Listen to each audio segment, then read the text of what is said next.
What's good, YouTube? Welcome to my first place Genesys deck profile.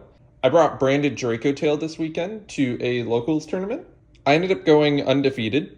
In this video, I'm going to be going over my deck profile, the reasons why I chose the different cards, and my overall matchup summary of the tournament. Starting off, we have 3 copies of Dracotail Malulu. Dracotail Malulu is by far the best starter, as opening him and any monster is access to Dracotail names and the entire rest of the engine. Then starting off, we have 3 Dracotail Lucius.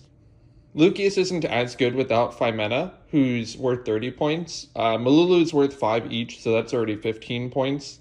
But I primarily play him because he is the only Dracotail spellcaster I'm on, and of course, access to the rest of the Dracotail cards, and has his fusion effect. Next, we're on 3 copies of Urgula. Urgula, I think, could be swapped out for more copies of Pan. The main reason I'm on Urgula is just because it represents, adding back material to the hand like Lucius. And I do end up doing that quite a bit. And the Spell and Trap pop is very useful. I'm on only 2 copies of Pan. Like I said, I feel like these ratios are always interchangeable depending on, the matchup spread. And then we're on 3 copies of Rahu, 1 copy of Kitu, 1 Flame, 1 Horn, 1 Sting. So Kitu is only 15 points, so that brings this total engine to, and Flame is 3 points. That brings this total engine right here to 33 points, which ultimately I feel like Konami should address in the next points update. I should not be able to play this many Dracotail cards for as few points as I am. My personal recommendations would be adding more points to Rahu, adding more points to Malulu, and really just giving it the same K9 treatment of making everything worth a lot more. Now, with the 11 Dracotail names that I'm on, I always consistently see a number of Dracotail names, which realistically, as long as I'm fusion summoning, I am getting access to the rest of the Dracotail cards, and so I was very happy with the performance of the number of Dracotail cards that I was on. And then we can get into the sub-engine. So I call it Branded Dracotail, however, there's really not a lot of branded cards outside of, 1 in the extra deck. It's more of a Fallen of Albaz package, if anything. So I'm on 3 copies of Fusion Deployment and 3 copies of Cartesia. So I always want to be sure that I'm able to Fusion Summon, basically able to do what the deck does in Modern in Genesys. So my way that I always saw that was just the 3 Dracotail traps, along with the way to Fusion Summon on my opponent's turn, utilizing Urgula, Pan, or Malulu as interruption. As long as I was able to do that sort of loop, I confirmed that I would end up winning. Now, if I do end up leading Cartesia, and I don't exactly have access to the Dracotail names, but I am able to fuse, I would go for Grand Guignol, and then send Titaniclad to then allow me to special Quem during the end phase. The only ones with points are these 4. They are each 3 apiece, so that's another 12 to the total. And I really, really liked this engine. It helped with breaking boards. It helped me go main phase 3 to win. Was very happy with this. And then finally for the package, I'm on 2 copies of Fallen of Albaz. You might say, with the Malulu and the Lucius, and then the Cartesias, the Quem, and the Albaz, that I'm on too many normal summons. However, you'll see I have so many ways to fusion summon in this deck, it does not matter, as I'll be using material from hand like it's nothing.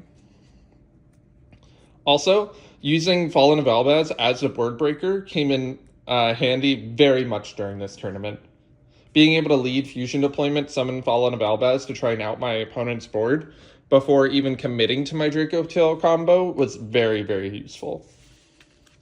Next up, I'm on 3 copies of King of the Swamp, paired with 3 copies of Polymerization. Not having access to Phimena does cut me out of 1 additional fusion summon, so I ended up playing these 6 to guarantee that I have another way to fuse. Not too much more about that other than, it's in there. At some points in the combo, if I led Rahu, I could end up sending something like a Lucius to then end up fusing into an Arthalion to add back the Lucius to give me an additional normal summon, and then from then I could, add another Dracotail name, use King of the Swamp with Poly to then, continue the Dracotail combo. So was very happy with this. I wasn't worried about seeing too many of these because if I saw access to fuse, I was happy. Next up, I was on a very, very small Shadal package, or potentially quite large, with there being 5 of them, of 2 Beasts, 2 Squamata, 1 Hedgehog. The thinking was that if I end up using a lot of monsters in my hand, I want to be able to maintain that card advantage to make sure I always had ways to, go into an Arthalion and add back more cards to my hand, more engine. So the Beast would allow me to draw. The Squamata would send the Hedgehog to add the Beast to hand. So doing some deck thinning while I'm at it. I will say it definitely did come up. Not only the little resource engine that they are, but the fact that they're all spellcasters. Since I'm no longer on the 5 mana, having additional access to spellcasters was very helpful for me. And then finally, I'm on 1 copy of Fusion Duplication. The thinking was that I could copy Poly to fuse on my opponent's turn, since I don't have 5 mana. I could copy Fusion Deployment to summon a Fallen of Albaz as a board breaking option. And that was the main thinking behind Fusion Duplication. It only came up in my practice just before the tournament. It did not come up during the tournament, but I was really happy to have it in. And then I had 5 points available for me, so I went ahead and put in a singular copy of Ghost Bell. I really liked the Ghost Bell. It definitely came up. And I'd probably play it again.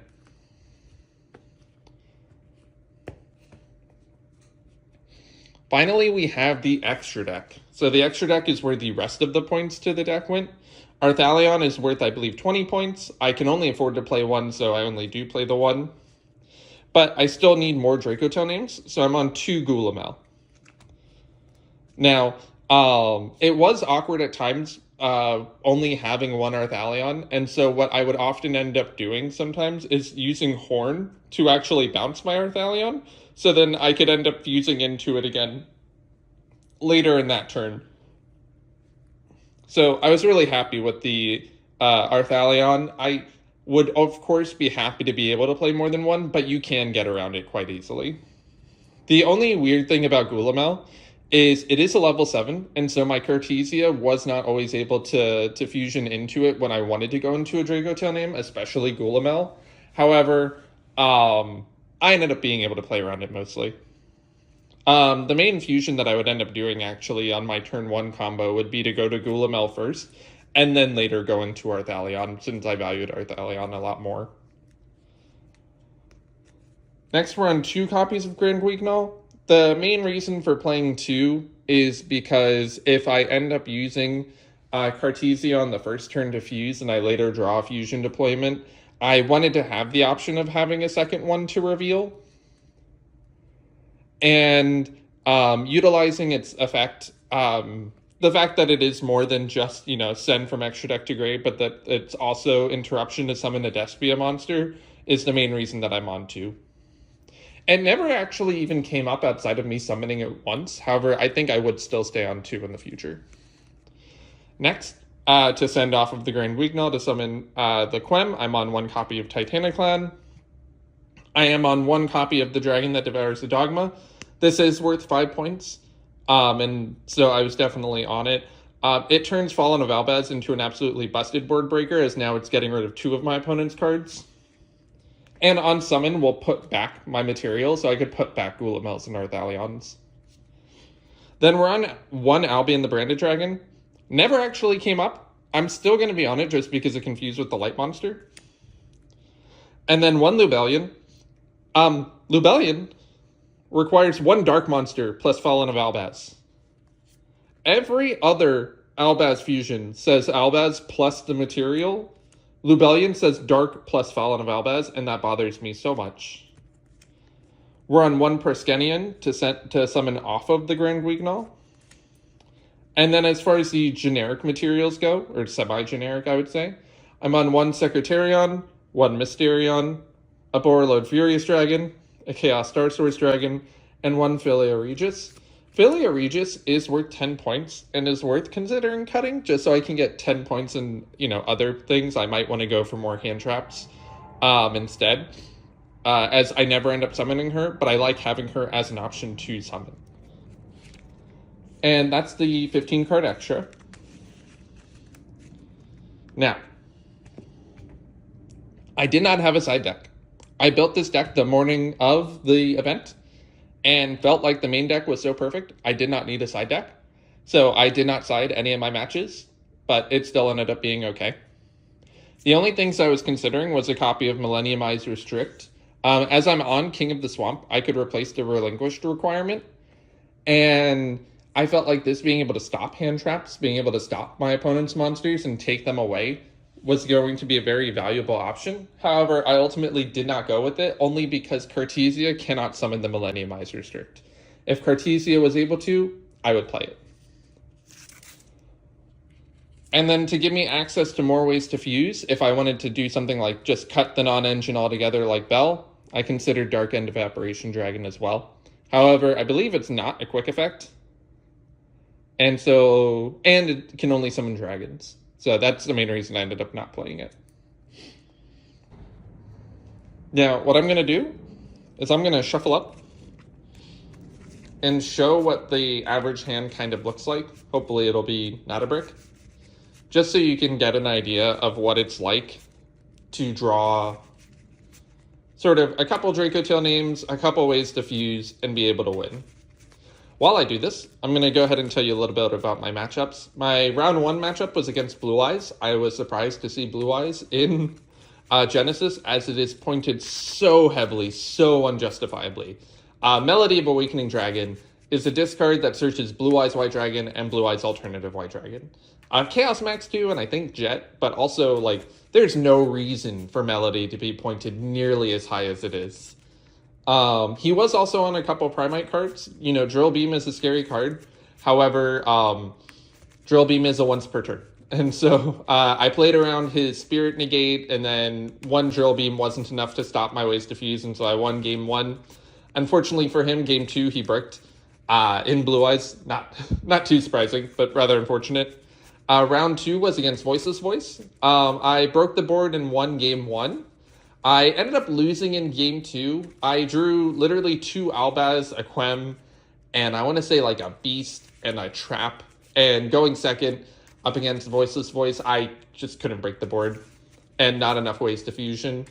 And then game 3, I went off on Interrupted, set up my full board, and he just wasn't able to crack that. And so I won round 2. Round 3 was against Psychic Pile, and I ended up winning the die roll and winning game 1, just because I think he ended up scooping immediately because I had my full board. And then game 2, I ended up throwing. I had Albaz, King of the Swamp, and Shadal Beast, and I led Fallen of Albaz to try and break his board. However, I ended up discarding the Beast, which was my only other monster. And so my other poly I had in my hand was dead. And so that was definitely a misplay on my side. I should have held it. And so after throwing game 2, game 3, I just built my same exact board again. He unfortunately did not have enough pushes to break it. And so I won game 3. All right, now let's see.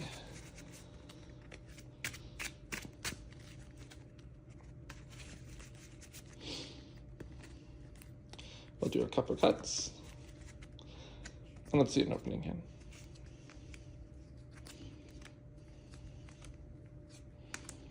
Perfect. And so this is what I mean. I have a Dracotail name, a couple of different ways to fuse, and then my material to keep going. So that is what I absolutely love about this deck, is the fact that I'm infinitely fusing. There is no stopping the fusions, unless my opponent has, a Delta plus an Ash to stop it. This could theoretically beat a modern board or at least build a board that rivals that of Modern. Let's just throw it out. Let's just see how it does. So, activate Poly Diffuse. Let's go Urgula plus Squamata. Oh, wrong.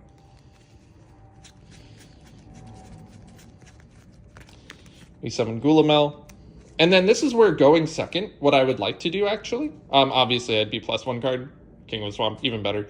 But going second, I would actually chain it Squamata, then Urgula, so then Gulamel has the opportunity to try and pop. And then even if my opponent does some chain blocking, I'm going to have more Dracotail cards that I'm going to be able to activate later, where my Gulamel will be able to get his interruption in. But then, just with the Squamata, we dump the Hedgehog. And with the Urgula, we'll set...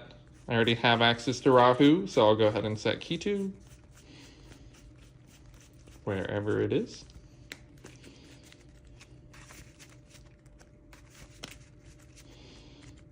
Oh, and then new chain, Hedgehog will add.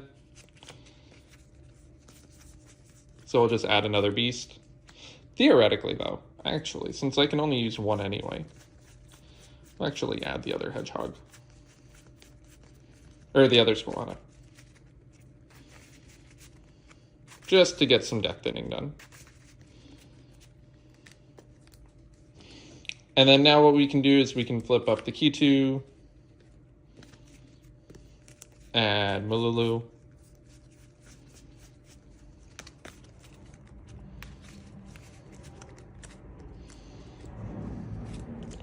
normal Malulu, Malulu effect diffuse,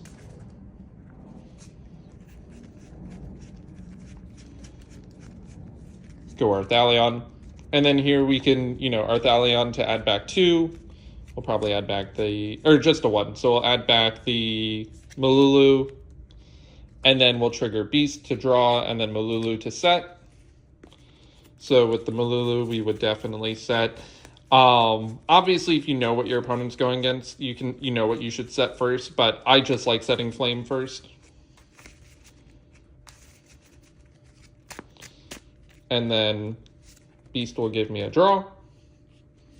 This is set. That's in hand.